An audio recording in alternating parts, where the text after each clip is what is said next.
کچھ عورتیں ہوتی ہیں جو مرد بھی ہوتے ہیں، عورتیں بھی ہوتی ہیں جو اولاد پیدا کرنے کی صلاحیت نہیں رکھتے. جیسے قرآن مجید نے ذکر کیا کہ بعض انبیاء تھے، ان کی بیویاں اولاد پیدا کرنے کی صلاحیت نہیں رکھتی تھیں، عاقر تھیں، یعنی بانج.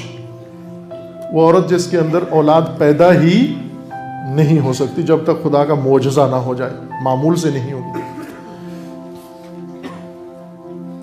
بعض اوقات یہ عورت جس کی اولاد پیدا نہیں ہوتی، شوہر کی بہنیں یا نند اور جو رشتہ داریں ہوتی ہیں، یہ شوہر کو اکساتی ہیں کہ اس کی اولاد نہیں ہوتی، تو دوسری شادی کر لے، اس کو چھوڑ دے، طلاق دے دے.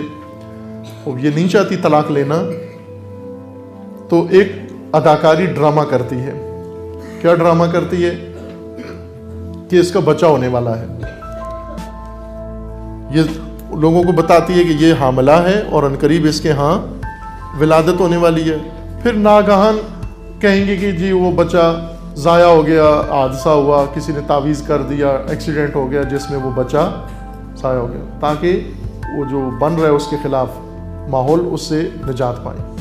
اس کو کہتے ہیں بانج عورت کا درد ذہ کی اداکاری کرنا. درد ذہ یعنی بچے کی ولادت کے وقت جو ماں کو درد ہوتا ہے اس کو درد ذہ کہتے ہیں. یہ علامت ہے کہ ابھی اس کے ہاں ولادت ہونے والی ہے.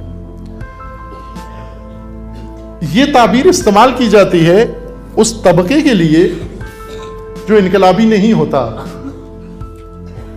ذات میں انقلابی نہیں ہے، جڑ سے انقلابی نہیں ہے، لیکن اداکاری کرتا ہے، انقلابی ہونے کی اداکاری کرتا ہے. یہ بانج ہے، بانج عورت کی طرح ہے جس کے کوئی ولادت نہیں ہونی، اور یہ جو چیخ رہی ہے، رو رہی ہے، یہ ڈرامہ ہے اس کا.